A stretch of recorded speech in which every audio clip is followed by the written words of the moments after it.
안녕하십니까. 전세계 계신 CBN 청취자 여러분, 하나님의 말씀으로 사랑과 행복 전하는 CBN 교과방송의 정수 인사드립니다. 안녕하세요. 우현준입니다.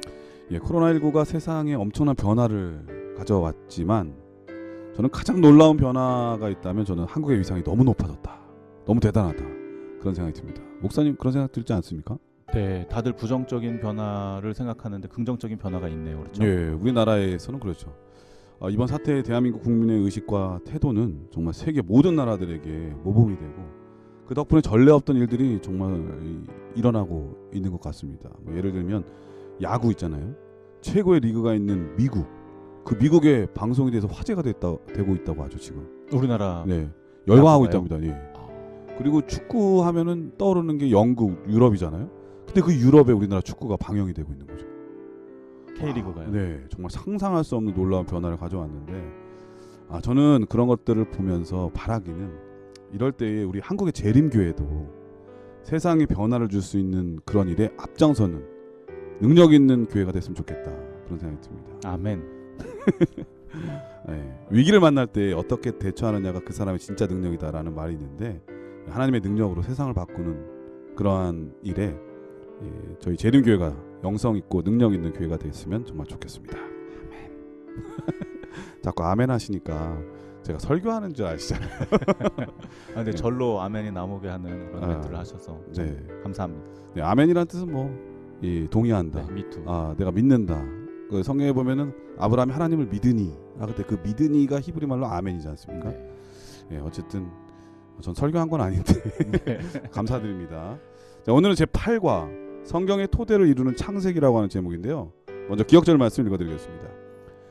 태초에 말씀이 계시니라. 이 말씀이 하나님과 함께 계셨으니 이 말씀은 곧 하나님이시니라. 그가 태초에 하나님과 함께 계셨고 만물이 그로 말미암아 지은 바 되었으니 지은 것이 하나도 그가 없이는 된 것이 없느니라. 그 안에 생명이 있었으니 이 생명은 사람들의 빛이라. 요한복음 1장 1절로 4절 말씀이었습니다.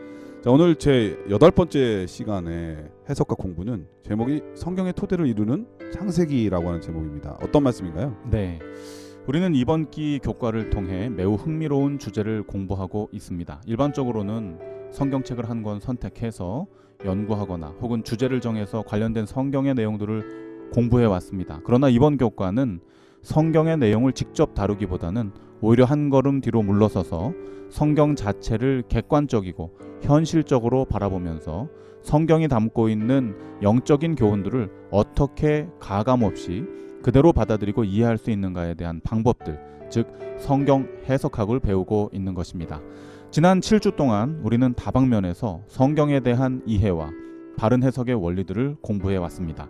성경에 대한 이해를 돕기 위해서 1과 성경의 고유성, 2과 기원과 본질, 3과 그리스도와 사도들의 성경관을 연구했습니다. 이어서 우리는 성경의 바른 해석을 돕기 위한 조건들로 4과 신학의 원천이 되는 성경, 5과 오직 성경으로, 6과 해석의 필요성, 그리고 지난주에 7과 성경의 언어, 본문과 맥락, 이와 같은 필수 요소들을 살펴보았습니다.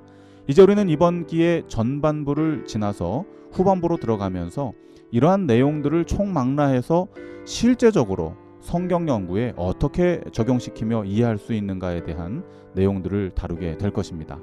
그래서 이번 주와 다음 주 2주 동안은 성경의 첫 번째 책인, 그리고 마치 성경의 머릿말 혹은 개요와도 같은 창세기를 지난 전반기 동안 배운 성경 연구법에 의거하여 살펴보게 될 것입니다. 쉽게 말해서 이론 공부를 마치고 이제는 실습을 하게 되는 것이죠. 우리는 이 과정을 통해서 과연 재림교회는 어떤 시각으로 성경을 바라보고 또 어떤 방법으로 본문의 본 의미를 알아내며 더 나아가서 실제적으로 우리의 믿음 생활에 어떻게 적용해 나가는지를 배우게 될 것입니다. 네. 그동안 해석학 이론을 배웠으니까 오늘은 이론을 바탕으로 해서 창세기를 통해서 실제로 어떻게 해석해야 되는지 우리 우현준 목사님을 통해서 배워보도록 하겠습니다. 말씀에 앞서 찬미 듣고 시작합니다. 여기는 말씀의 방송 CBN 코리아입니다.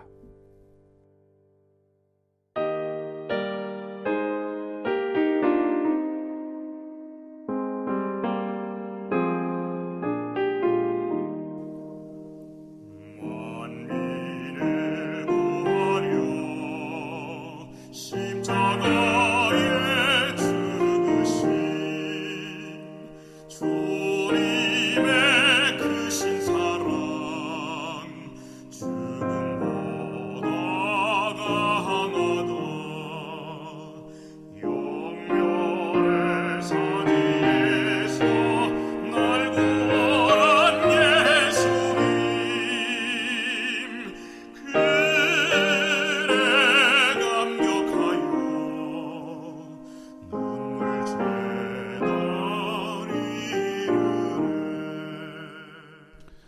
예, 찬미 잘 들었습니다. 1월 소지는 태초에라고 하는 제목인데요. 어떤 말씀인가요?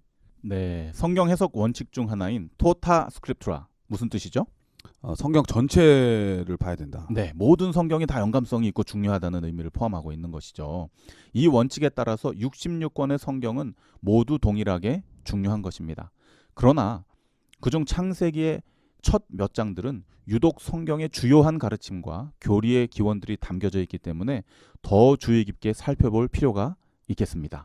예를 들면 창조론, 삼위일체 신론, 성령론, 죄론, 구원론, 인간론, 그리스도인 생활론, 종말론 등 모든 분야의 신학적 이론들과 교리들이 불과 몇 장 안 되는 창세기의 첫 부분에 다뤄지고 있는 것입니다. 우리가 매해 연초에 성경 일독을 작정하고 습관처럼 읽어 내려갔던 창세기 앞부분의 몇 장들이 이와 같은 엄청난 내용들을 담고 있었다는 것은 실로 놀라운 일이 아닐 수 없습니다. 예. 그러니까 우리 성도들이 연초에 네, 성경 읽어야지 하고 창세기만 읽다가 그만두는 것. 결코 바람직하다고 할 수는 없지만 그 잘못된 것도 아니다. 그렇게만 잘 이해해도 성경 전체를 이해하는 것에 많은 도움이 된다. 사실 그 말이 틀린 게 아닌 게 옛말에 시작이 반이라는 말이 있지 않습니까?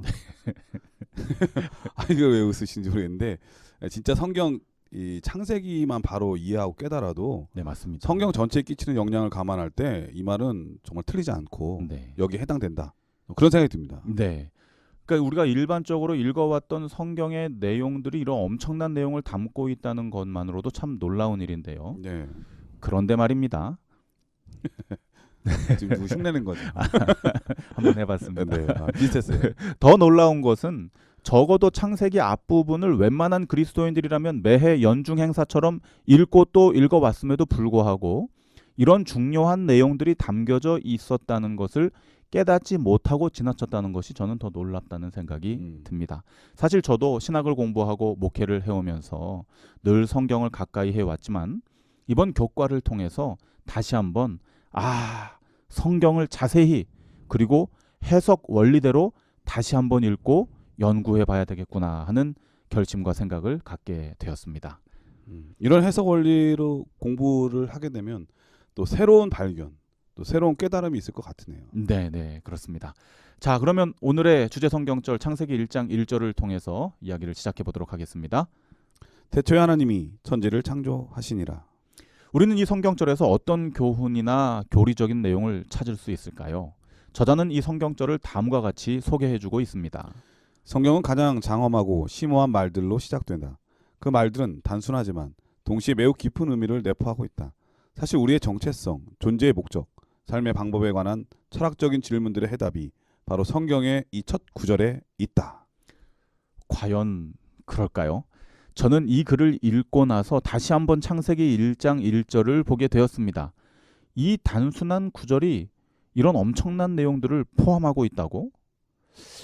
그래서 다시 한번 주의 깊게 살펴봤는데요. 네. 눈을 닫고 다시 읽어봐도 그냥 이전에 읽던 내용 그대로의 내용일 뿐 저에게는 어떤 큰 감흥이나 깨달음을 주지는 않았습니다. 네. 안타깝네요. 그래서 저자 입장에서 말씀드린 거예요. 네네. 그래서 정신을 차리고 네. 이 분명히 무슨 의미가 있을 텐데 그래서 이 저자가 이렇게 기록을 해 놓았을 텐데 하고 생각을 하면서 지난 교과를 통해서 배운 대로 오직 성경, 이 성경 해석학 원리 중에 하나이죠. 네. 다른 주석서들을 참고하지 않고 성경 원문 자체, 이 성경 자체가 즉 위의 성경절들이 원래 어떤 말로 기록되었는지를 좀 살펴보게 되었습니다. 그러려면은 우리 청취자분들과 성도들이 원문을 볼 수 있어야 되는데 그게 쉬운 건 아니잖아요. 이전까지는 쉽지가 않았죠. 네. 뭐 렉시콘이라든가 무슨 뭐 원어 성경이라든가 이런 것들을 알아듣기도 어려운 것들을 사가지고 읽기도 어려운 그런 내용들을 살펴봤어야 되는데, 네, 우리 성도들이 그렇게까지는 하기가 그렇죠. 어려우니까. 네네. 네네. 그래서 주로 이제 목사님들이 설교하실 때 원어는 이렇게 됐다는 그런 설명들만 듣고 이제 이해를 하셨는데, 네. 요즘은 이제 우리 스마트폰 세대 아닙니까? 그렇죠. 놀랍게도 우리 한국 재림교회의 이의태 목사님이시라고 언어 편지는 제가 잘 모르겠습니다. 그분이 저 베들레헴 성경 하신 네, 거 맞습니다. 아니에요? 네네. 네, 컴퓨터용 프로그램으로 만드셨던 그 이의태 목사님께서 이제는 좀 더 업그레이드 해가지고 한글로 번역된 모든 역본의 성경과 네. 그 다음에 원어 성경까지 그 원어 사전까지 포함을 해가지고 이 스마트폰 어플리케이션으로 이걸 만들어 주셨어요. 진짜요? 네, 그래서 이 아이폰을 쓰시는 분들은 네. 앱스토어에 가셔서 베들레헴 검색하시면은 주황색 이렇게 모양의 네네네. 성경책이 있는 그 아이콘을 십자가 발견하시고요. 모양. 십자가 네네네. 모양. 네, 본 것 같아요. 그거를 클릭하시면은 다운로드 금방 되고요. 예. 거기다 성경절만 기입하면은 원하는 단어 하나하나가 원문으로 어떻게 쓰여졌는지를 사전과 함께 바로 보실 수 있어요. 예전에 그냥 성경절만 검색할 수 있었는데 네. 진짜 업그레이드가 됐네요. 네, 와, 그 재림교회 목사님이 만드신 거잖아요. 놀라운 일이죠. 와, 근데 우리 재림교회 성도들이 잘 몰랐는 경우가 참 많았던 것 같은데. 네, 개신교인들은 많이 사용하시는 것 같은데. 우리가 사용 안 하면 안 되겠네요. 네, 이번 기회를 통해서 우리 재림 성도들께서도 예. 제가 아이폰을 광고하는 건 아닙니다만 아이폰을 사용하시는 분들은 그거 다운받으시면 되겠고요. 앱스토어 가서 네. 베들레헴을 치면 된다. 네, 베들레헴 성경이죠. 예, 그러면 주황색 십자가 모양. 십자가 모양의 아이콘을 우리가 그 안드로이드는 어떻게 합니까? 안드로이드는 저희가 좀 검색을 해보니까 안 들어와지는 겁니까? 그래 안 들어가지더라고요. 근데 이제 방법이 있습니다. 어떻게 합니까? 그 뭐 네이버나 다음에서 예. 안드로이드용 베들레헴 성경 이렇게 검색하시면은 어떻게 설치할 수 있는지 자세히 안내가 되어져 있습니다. 와, 너무 기쁜 일이네요. 우리 네. 재림교회 목사님이 이렇게 중요한, 그러니까 네네. 우리 재림교회 성도들과 우리 교회가 네. 얼마나 성경을 사랑하는 교회인지 새삼 또 느낄 수 있네요. 네, 정말 감사한 일입니다. 네, 그러면- 다시 네네. 본론으로 돌아가서. 그러면 거기를 통해서 원문을 확인할 수 있으니까 네, 목사님 말씀하신 대로 이제 원문을 우리가 좀 볼 필요가 있겠네요. 네, 네, 그렇죠. 쉽게. 네, 네. 그게 우리 성경 해석학 원리 중에 또 하나이니까요. 알겠습니다. 그럼 창세기 1장 1절을 그걸 보셨다는 말씀이죠? 네, 저도 그 이제 베들레헴 어플리케이션을 통해서 딱 첫 장, 첫 절, 창세기 1장 1절을 이제 검색을 해봤거든요. 그랬더니 창세기 1장 1절은 히브리어 레시트라고 하는 단어로 시작된다는 것을 알게 되었습니다. 네. 이게 오늘 교과의 제목인 태초에죠. 태초에. 그 말로 레시트. 네, 레시트. 그런데 그 단어는 첫째, 시초, 최초, 시작이라는 뜻을 가지고 있습니다. 제가 이 내용을 공부할 때 때마침 배가 고파서 그랬는지 모르겠습니다만 첫째, 시초, 최초, 시작이라는 단어를 읽는 순간 문득 이 원조라는 단어가 생각이 났습니다. 원조. 예, 원조 김밥, 뭐 원조 국밥, 원조 할머니 맛집, 뭐 이런 밥집들이 생각이 나더라고요. 제가 추측하기로는 별로 배가 고픈 상태는 아니었던 것 같은데 보통 배가 고프면은 생각이 안 떠오르죠. 아, 그래요? 그리고 바로 행동으로 옮겨가지고 냉장고를 막 뒤지게 되잖아요. 아, 네. 아무튼 뭐 사람들은 뭘 먹을까 뭐 선택할 때 원조라는 말이 있으면은 호감을 느끼게 되죠. 아, 네, 그렇습니다. 네. 여기서 말하는 이 원조라는 것은 성경에 기록되어지진 않지만 같은 맥락에서 한국인들에게 굉장히 익숙한 것이잖아요. 이 원조란 무엇을 의미하는 것이죠? 없던 메뉴를 맨 처음 개발하고 네. 판매하기 시작한 창시자에게 붙일 수 있는 단어가 바로 원조인 것이죠. 이러한 이해는 성경 해석학 중 하나로 소개된 것처럼 저의 개인적인 경험과 한국인으로서의 문화를 바탕으로 한 이해가 되겠습니다. 이 단어를 보고 레시트를 보고 그렇죠. 원조라고 제가 이해하게 된 것은 네. 우리 몇 주 전에 배웠잖아요. 네, 그렇죠. 네, 그렇게 이제 이해를 하면서 좀 더 깊게 제가 확신을 갖게 되는 것이죠. 그런 맥락에서 창세기 1장 1절을 볼 때에 태초에 레시트라고 하는 말은 애초에 아무것도 없는 상태에서 하늘과 땅을 창조하신 모든 존재들의 원조가 되시는 하나님의 사역을 엿보게 하는 성경절이라고 할 수 있겠습니다. 즉 우리가 창조에 대해 이야기할 때에 늘 따라붙는 수식어 무에서 유를 창조하시는 우리 주님의 능력을 창세기 1장 1절의 첫 단어를 통해서 깨닫게 되는 것입니다. 이 단어 하나를 자세히 살펴봄으로써 애초부터 없었던 존재인 우리는 주님에 의해 창조된 자들이요 따라서 그분의 뜻과 목적에 맞게 우리의 삶을 꼴지어 가야 한다는 정말로 깊으면서도 간단한 결론을 얻게 됩니다. 네. 어쨌든 이 해석학을 배운 사람의 입장으로서 이 모든 것을 기반으로 해서 원문까지 보게 된다면 성경에 대한 이해도가 훨씬 더 높아진다는 것은 분명하겠네요. 네, 그리고 정확하게 이제 이해할 수 있게 되는 것이죠. 저 교과책은 창세기 1장 1절에 대해서 다음과 같이 기술을 하고 있습니다. 우리는 과거의 어떤 시점에 하나님이 우리를 창조하셨기 때문에 존재한다. 우리는 세상의 기원에 대한 현대의 과학적인 모델들이 가르치는 것처럼 어떤 궁극적인 목적이나 의도된 방향 없이 물질로부터 진화했거나 우연히 생겨난 것이 아니다. 다윈의 진화론은 모든 면에서 성경과 배치된다. 게다가 진화론과 성경을 조화시키려는 시도는 그리스도인들을 어리석어 보이게 할 뿐이다. 보셨습니까? 창세기 1장 1절 이 단 한 구절이 오늘날의 사회와 과학 이론을 장악하고 있는 진화론의 내용을 아주 간단하게 정리해 주는 것을 보게 됩니다. 일요일 소지는 또 다른 성경 해석 원리인 성경이 성경을 해석하도록 우리를 안내해 주고 있습니다. 또 다른 구절들. 네. 그럼 어떻게 조화될 수 있는지. 그렇습니다. 요한복음 1장 3절과 계시록 22장 13절을 줄인 부분을 우리 목사님 좀 읽어 주시겠습니까? 만물이 그로 말미암아 지은 바 되었으니 지은 것이 하나도 그가 없이는 된 것이 없느니라. 나는 처음과 나중이요 시작과 끝이라. 네, 위 성경절들을 통해 우리는 그냥 무가치한 어떤 생물에서 진화되어진 맹목적인 존재들이 아니라 천지와 만물의 주권자이신 예수님을 통해 창조되었고 더 나아가 그분의 희생으로 말미암아 재창조되었다는 사실을 확인하게 됩니다. 이와 같이 성경을 자세히 들여다보고 또 깊은 의미들을 깨달아 알 때에 비로소 우리가 얼마나 가치 있는 존재인지 그리고 어떻게 살아가야 하는지 그 목적과 방향을 올바르게 인식하게 되는 것입니다. 그리고 인간의 존재를 너무나도 가치 없게 다루고 있는 무신론과 유물론이 얼마나 허무맹랑하고 무가치한 이론들인지를 깨닫게 되는 것이죠. 어쩌면 세상에는 두 가지 철학이 있을 것 같아요. 하나는 하나님께서 우리를 무에서 유로 창조하셨다는 것과 또 하나는 우리 스스로 만들어졌다. 진화되었다. 생겨났다. 네, 뭐 이런 주장이잖아요. 결국 무엇을 믿을지에 대한 선택을 우리는 하고 살아야 되는데 네. 뭐 아무 생각 없이 사는 거 불가지론 이건 좀 무책임한 거잖아요. 네. 하나를 선택해야 된다면 우리는 어떤 걸 선택해야 될지 이 두 가지의 사상이 그 안에 다 들어있다고 하는 것. 그런데 우리는 하나님께서 우리를 만드셨다고 하는 것, 누군가 우리를 창조하셨다고 하는 생각, 그러한 이 시작이 바로 성경 첫 구절에 있다고 하는 것을 우리 목사님께서 말씀해 주셨습니다. 네.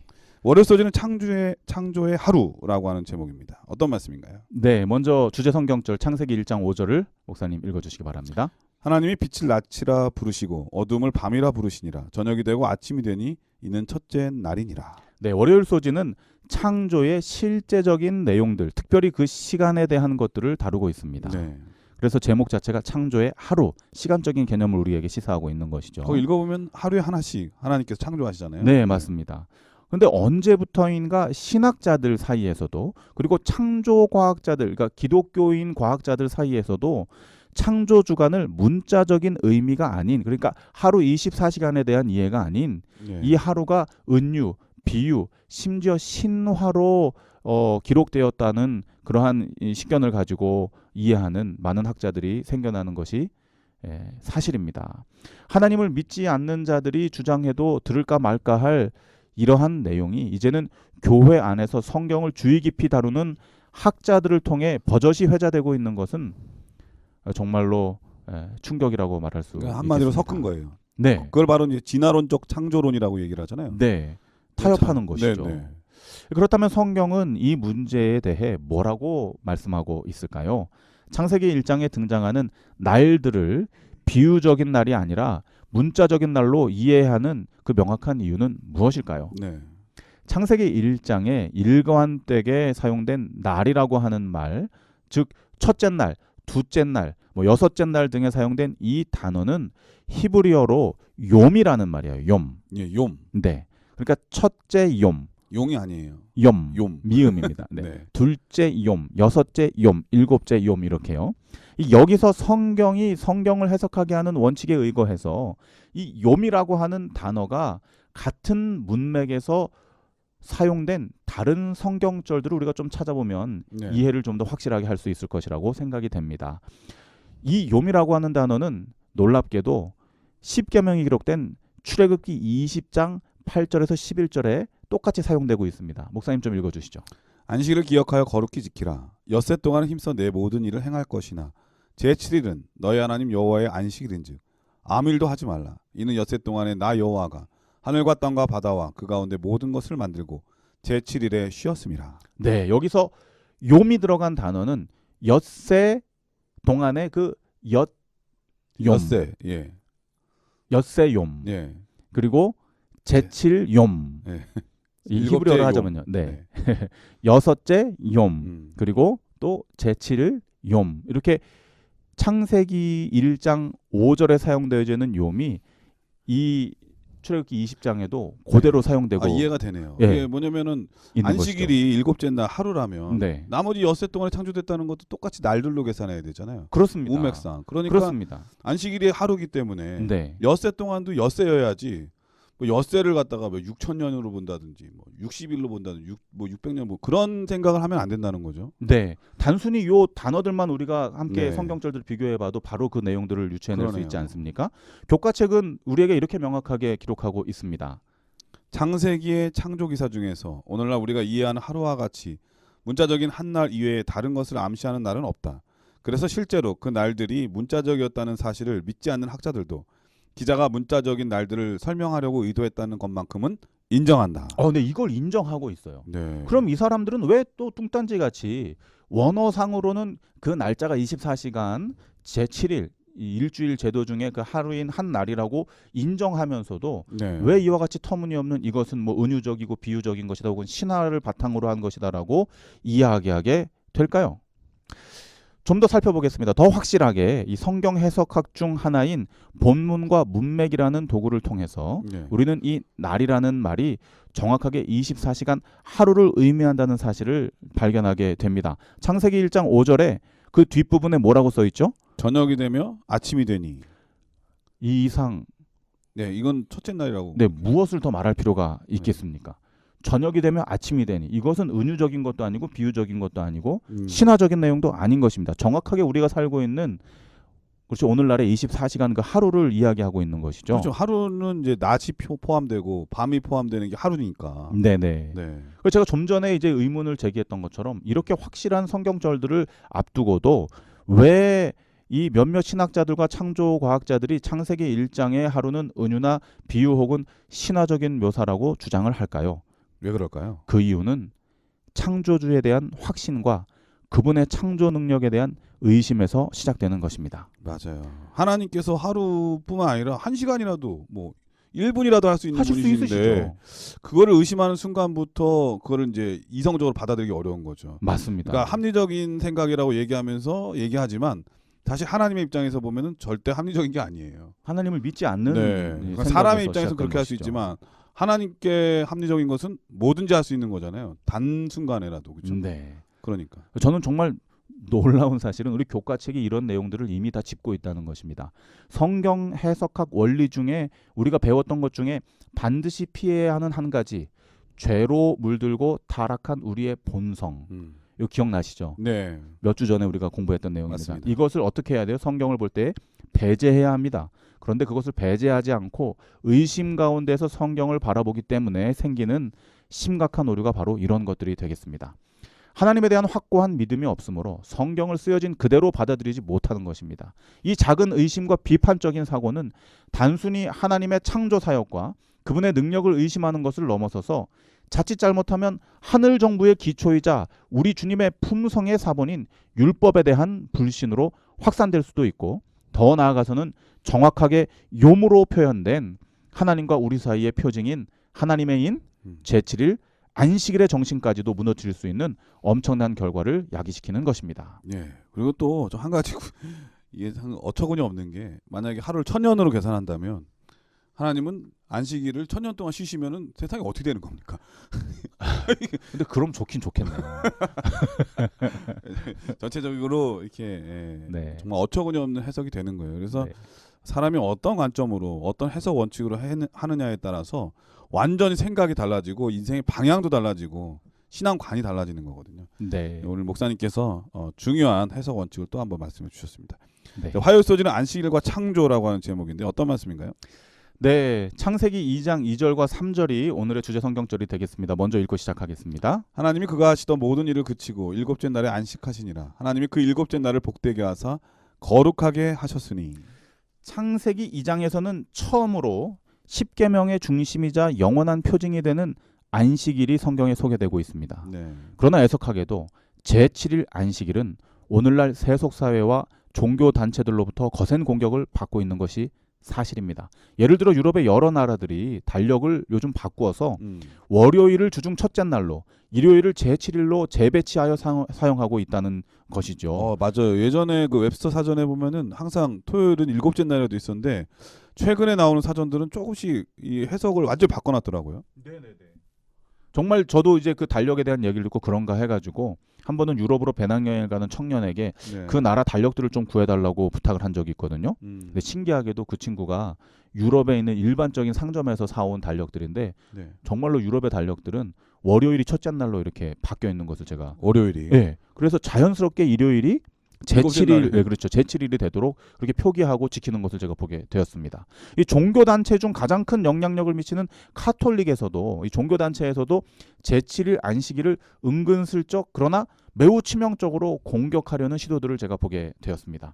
예를 들자면은 우리 교과책에도 소개되었듯이 2015년 교황 프란체스코가 회칙을 발표하면서 기후 변화에 대한 내용들을 좀 다루었는데요. 네. 기후 변화는 뭐 안식일과 제7일 안식일과는 아무런 상관이 없는 거잖아요. 그렇죠. 네. 근데 뜬금없이 제7일 안식일을 유대인들만의 안식일로 치부해 버리면서 일요일을 모든 나라들이 휴식의 날로 정하고 준수함으로써 환경을 보호하고 지구 온난화를 경감시키자는 제안을 했다는 것입니다. 야, 근데 정말로 이 안식일과 일요일의 역사를 공부하면 공부할수록 이 안식일에 대한 도전이 얼마나 거셌는지를 알 수가 있고, 그럼요. 그리고 그 오랜 시간 동안 하나님께서 지키라고 하는 이 거룩한 안식일이 오늘날 지켜지고 있는데 그를 수호하고 지키는 데 앞장서고 있는 교회가 우리 교회라고 하는 게 상당히 저는 기쁘게 생각합니다. 수많은 변질 가운데서 고유성을 지키고 있는 거 아니에요? 그렇죠. 야, 이건 정말 중요하잖아요. 네. 네. 아멘. 네, 그런 뜻으로 얘기한 건 아니었는데 네. 설교가 돼버렸어요. 자, 다시 본론으로 돌아가도록 네. 하겠습니다. 그러나 성경은 결코 제7일 안식일이 세상의 문화와 전통, 이것도 우리 성경 해석학에서 배운 것이죠. 그렇죠. 네. 세상의 문화와 전통으로 바뀌어질 수 없음을 명확하게 공표하고 있습니다. 창세기 2장은 천지와 만물을 창조하신 주님께서 제7일을 안식일로 지정하셨다고 말합니다. 출애굽기 20장은 엿새 동안 여호와께서 천지와 만물을 창조하시고 안식일을 복되게 하셨으니 우리 역시 엿새 동안은 힘써서 뭐하고 일하고 제7일에 쉼으로써 그날을 거룩히 지키라고 명령하고 계십니다. 신약에서도 마찬가지입니다. 마가복음 2장을 통해서 예수님께서는 직접 말씀하시기를 안식일은 사람 우리가 지키도록 우리를 위해서 주어진 것이며, 요한계시록 14장에서는 이 안식일 준수를 통해 말세에 참 하나님의 백성들이 가려질 것을 명확하게 기록해 놓으셨습니다. 안식일의 주인은 하나님이시기 때문에 그 누구도 이 날을 이랬다 저랬다 바꿀 수 없는 것입니다. 예. 화요일서지는 안식일과 창조라고 하는 제목이었는데 이 창조와 안식일이 어떤 관계에 있고 또 이 안식일이 어떤 의미가 있는지 다시 한번 확인해 볼 수 있었습니다.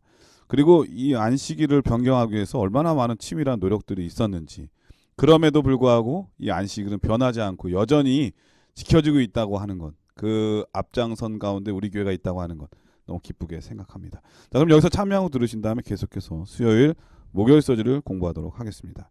여기는 말씀의 방송 CBN 코리아입니다.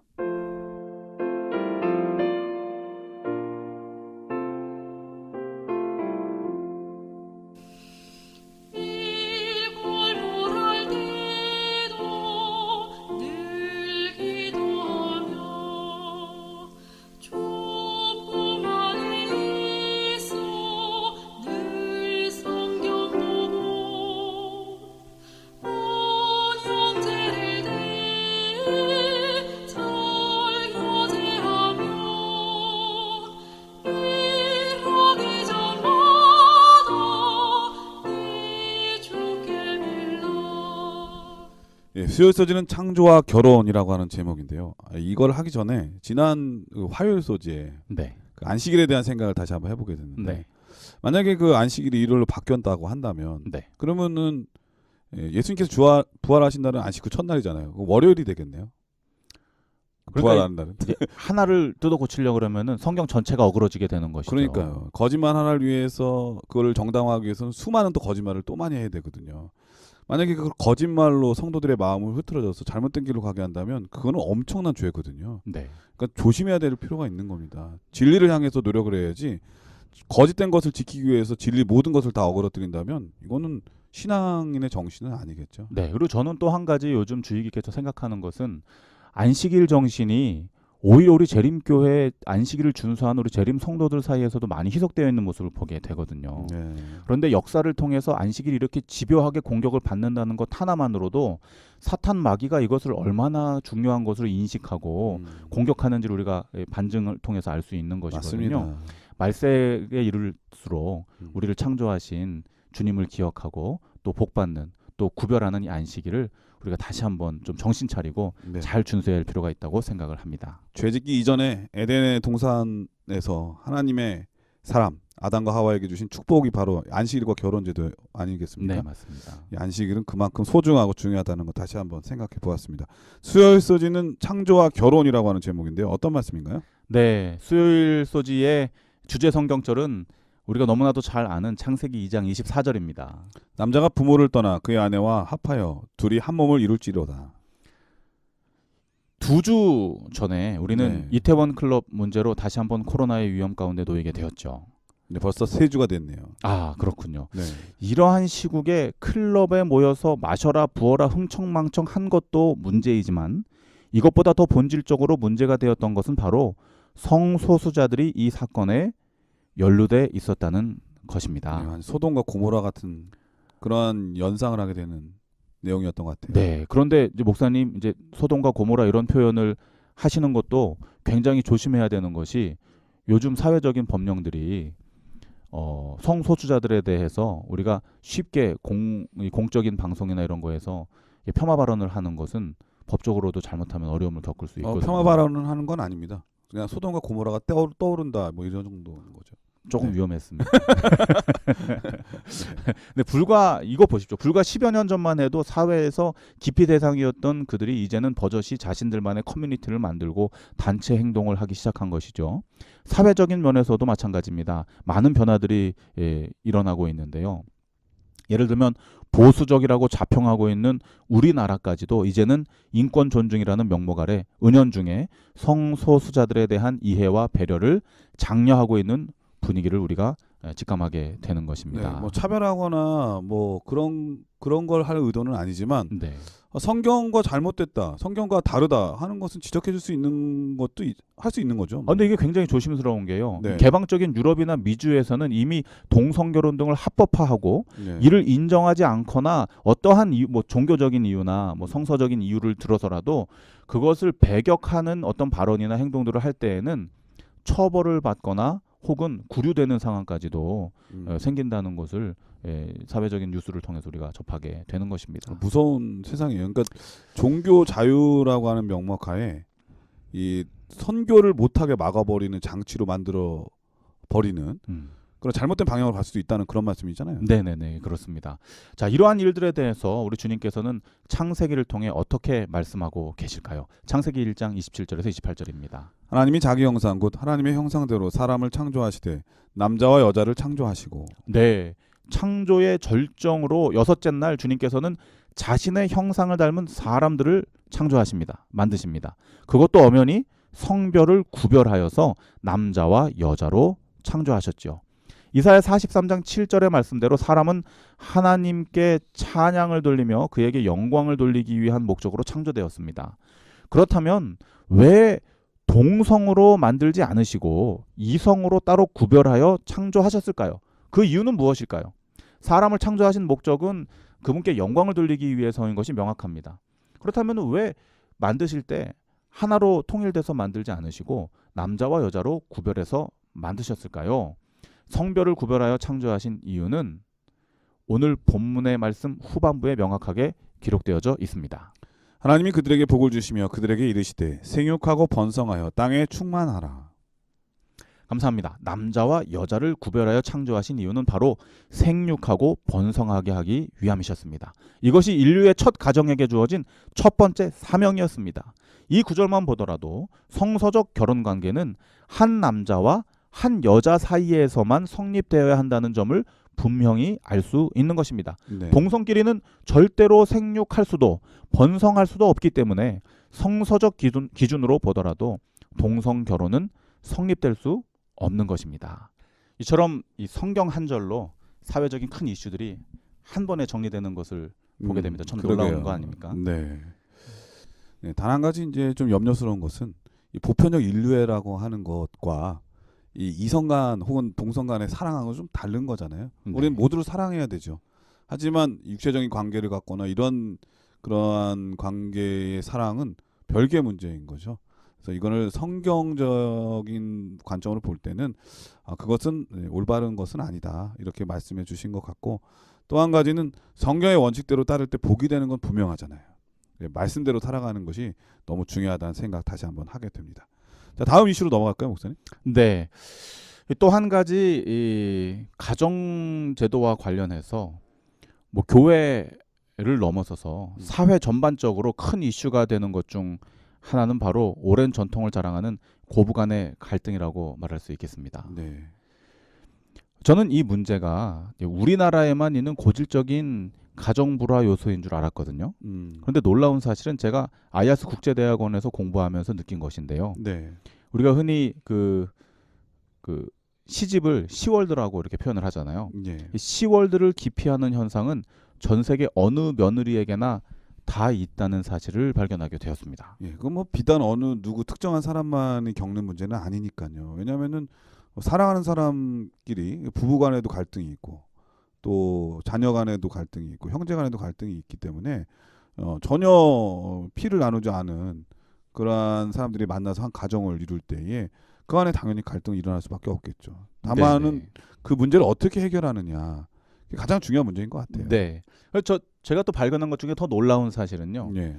전 세계 모든 남편들은 자기 엄마와 부인 사이에 끼어서는 늘 우유부단한 자세를 취한다는 것입니다. 맞습니다. 어쩜 그럴까요? 이삭도 그랬고요.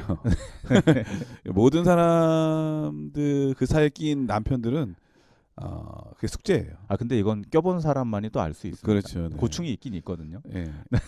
근데 사실 이런 갈등 문제가 일어날 때에 조심스러워야 되는 게 이 편드는 거 있잖아요. 잘못된 방향으로 가다 보면은 더 심각해지거든요. 정말 이 중요한 문제 같아요. 네. 사실 이 부분은 전문가한테 상담을 좀 받아야 될 것 같은데. 네. 뭐 저희가 섣불리 다룰 수는 없는 네. 문제입니다. 이렇게나 저렇게나 말할 수 있는 부분은 아니니까요. 네네네. 그러나 이제 놀라운 사실은 오늘 창세기에 이런 내용들이 다뤄져 있다는 것이죠. 이럴 때 성경의 원칙이 나오는군요. 그렇습니다. 주님께서는 이런 일들이 사회적으로 일어날 것을 애초부터 아셨던 것 같아요. 그래서 타락 이전부터 우리에게 복으로 주신 제도 중에 하나인 가정제도를 명하실 때에 이렇게 말씀해 놓으셨습니다. 창세기 2장 24절입니다. 남자가 부모를 떠나 그의 아내와 합하여 둘이 한 몸을 이룰지로다. 이 말씀이 고부간의 문제를 해결하는군요. 네. 어떻게 그렇게 해석할 수 있는지. 일단은 여자 보고 부모를 떠나라는 말씀은 써 있지가 않습니다. 네, 그러네요. 네, 우리가 서두에서도 말씀드렸듯이 네. 이게 우유부단한 남자들, 그렇죠? 네, 그러니까 가장으로서 독립하지 못하고 네, 자꾸 뭔가 기대서 네. 다른 사람에 의지해서 자기의 문제를 해결하려고 하는 사람이 흔히 겪을 수 있는 문제. 네. 그런 남자들에게 명하는 말씀이다. 네, 제 생각엔 그렇습니다. 왜냐하면은 이 여자들은 맺고 끊는 것이 매우 명확한 편이거든요. 이 문제는 맺고 끊음이 불분명하고 우유부단한 남자들에게 있다고 저는 봅니다.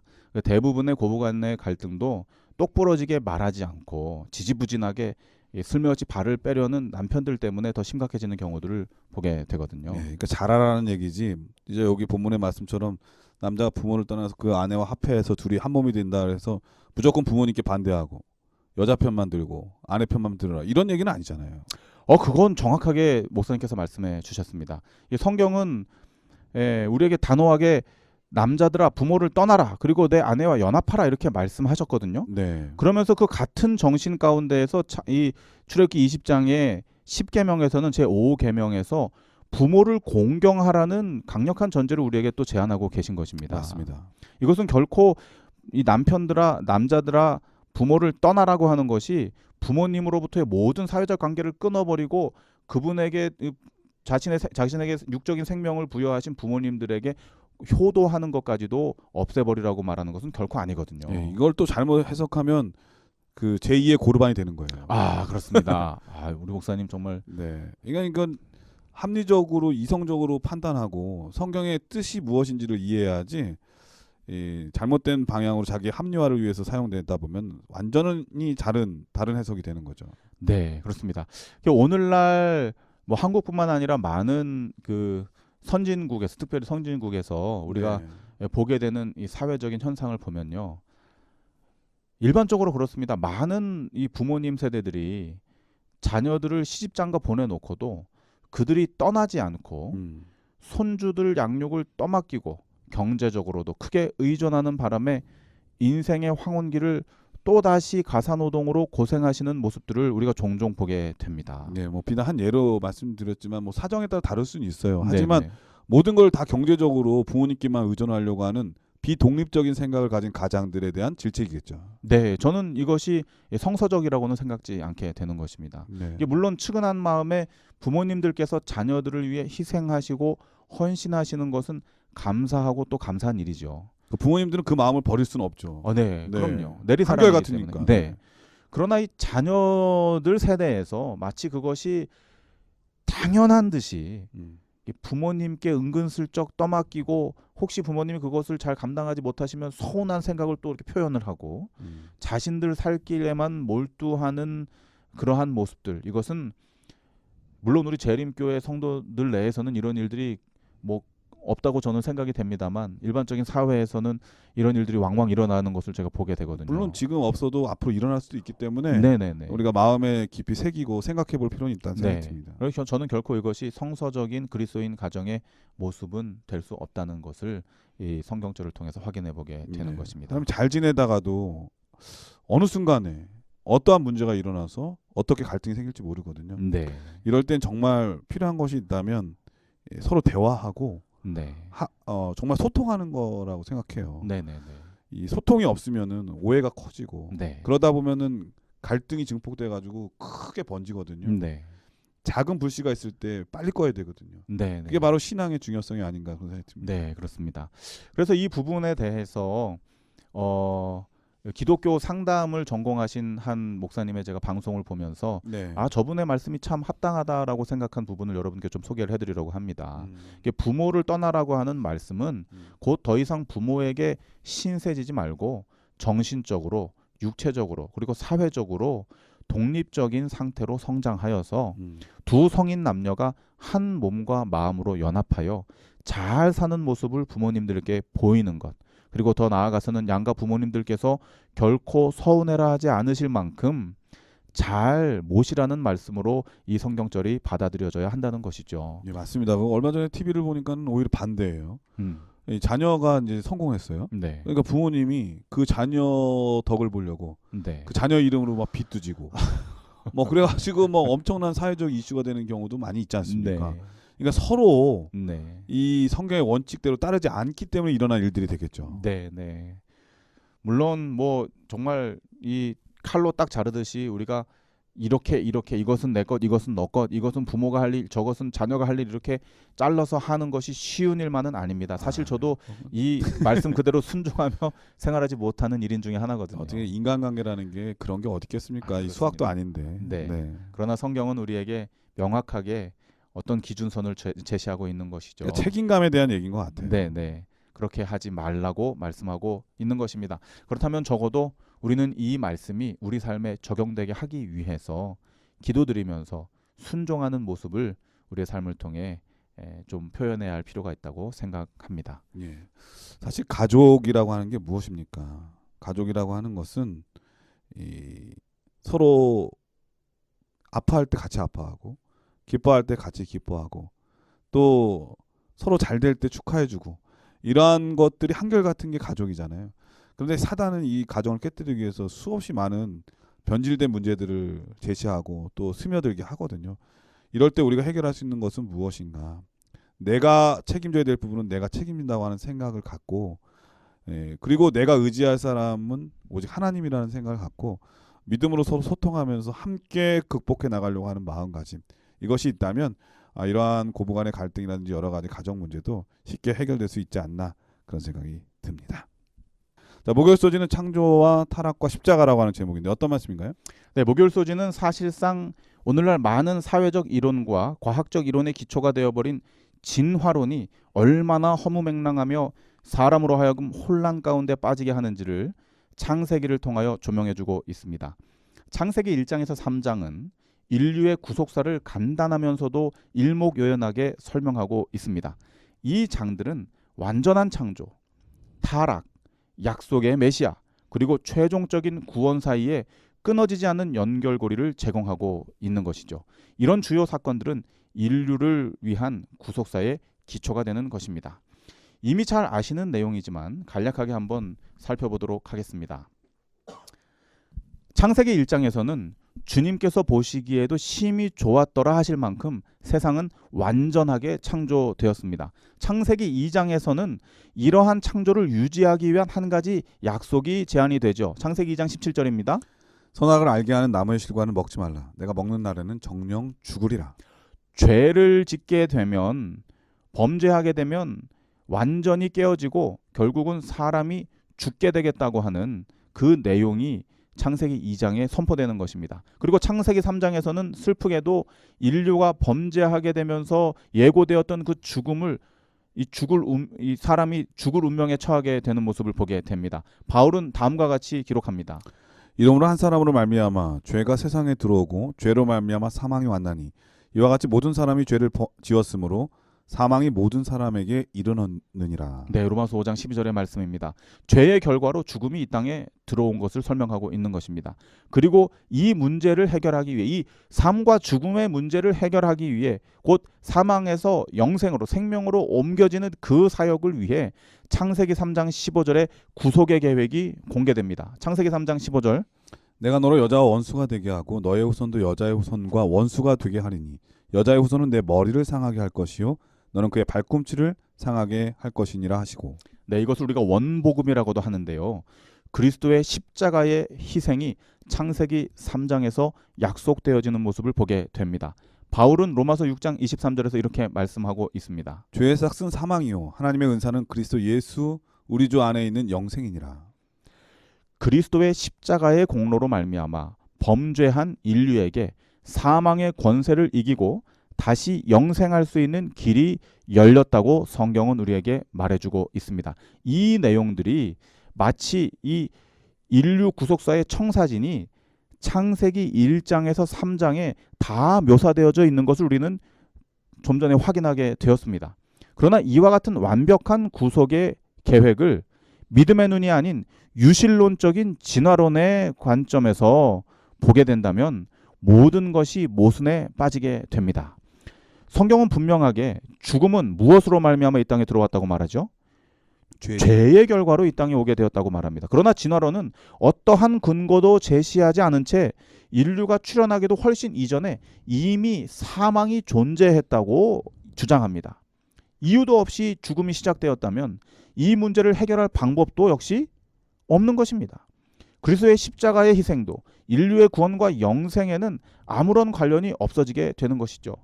창세기의 첫 3장이 마치 톱니바퀴처럼 촘촘하게 연결되어 있는 구속사의 연결고리들이 서로 아무 연관성 없는 사건들이 되어버리는 것입니다. 밑도 끝도 없는 영혼불멸의 기초가 되는 결코 죽지 아니하리라는 거짓말의 창시자 사단마귀는 이와 같은 허무맹랑한 진화론을 그리스도인 학자들 사이에 회자되게 하고 그리하여 듣기에는 그럴싸한 유실론적 진화론이라는 이론을 확대해 나가도록 장려하고 있는 것입니다. 그러나 진리의 말씀 성경은 물 셀 틈 없는 촘촘한 구속사적 사건들을 창세기 전반부에 나열하면서 오직 그리스도의 십자가의 공로로 말미암아 훼손되었던 하나님의 형상이 우리의 삶 속에서 완전히 재창조될 것이라고 약속하고 있습니다. 네, 목요일 소지는 창조와 타락과 십자가라고 하는 제목인데 그 창세기 안에 이 구속의 경륜이 어떻게 기술되어 있는지 그리고 또 이것이 어떻게 성경과 조화되고 있는지 목사님께서 말씀해 주셨습니다. 이 구속의 경륜은 공부하면 공부할수록 성경이 하나님의 말씀이라는 생각 많이 들거든요. 보다 더 명확한 이해와 또 확신을 갖기 위해서 여러분들이 좀 더 공부를 열심히 하시고 또 성경 전체를 이해하는 해석의 원칙으로 바라보게 되기를 간절히 축원드립니다. 우리 목사님께서 이번 교과를 간략하게 정리해 주시고 기도하고 마치도록 하겠습니다. 네, 우리는 이번 교과를 통해서 늘 습관처럼 읽어왔던 창세기 전반부의 내용들을 성경 해석의 원리들로 자세히 들여다보게 되었습니다. 그리고 그 안에서 우리는 그리스도인 신앙의 근간이 되는 주요한 교리들과 삶의 방식들을 발견하게 되었죠. 주님께서 사랑하시는 CBN 청취자 여러분, 앞으로 우리가 이와 같은 방법으로 성경을 깊이 있게 연구하고 묵상한다면 그 안에서 우리는 더 놀라운 진리들을 발견할 뿐만 아니라 말씀 속에 살아 숨쉬는 주님의 능력을 경험하게 될 것입니다. 이를 통해 우리의 영성과 성경에 대한 지식이 날로 증가하게 되시기를 우리 주님의 이름으로 축원드립니다. 네, 우리 목사님의 기도로 교과를 마치겠습니다. 기도하시겠습니다. 하늘에 계신 우리 아버지, 성경을 바로 볼 수 있는 지혜를 허락하여 주셔서 감사합니다. 아멘. 이번 교과를 통해 창세기에 담겨져 있는 놀라운 구속의 역사와 삶의 방법들을 가르쳐 주셔서 또한 감사드립니다. 아멘. 믿는 마음으로 성경을 연구하게 하시고 매 순간 들려주시는 성령의 음성을 바로 깨달아 우리 삶의 순종으로 열매 맺게 하여 주시옵소서. 아멘. 예수님 이름으로 기도드립니다. 아멘. 아멘. 네, 전 세계 계신 CBN 청취자 여러분, 이번 코로나 사태로 인해서 기초 방역 시스템이 얼마나 중요한지 새삼 깨닫게 되었는데요. 성경은 우리 신앙의 가장 중요하고 결정적인 기초잖아요. 이 중요한 성경을 많이 읽고 묵상하는 여러분들의 삶이 되기를 간절히 축원드리면서 저희는 다음 주에 더 좋은 모습으로 찾아뵙도록 하겠습니다. 안녕히 계십시오. 안녕히 계세요.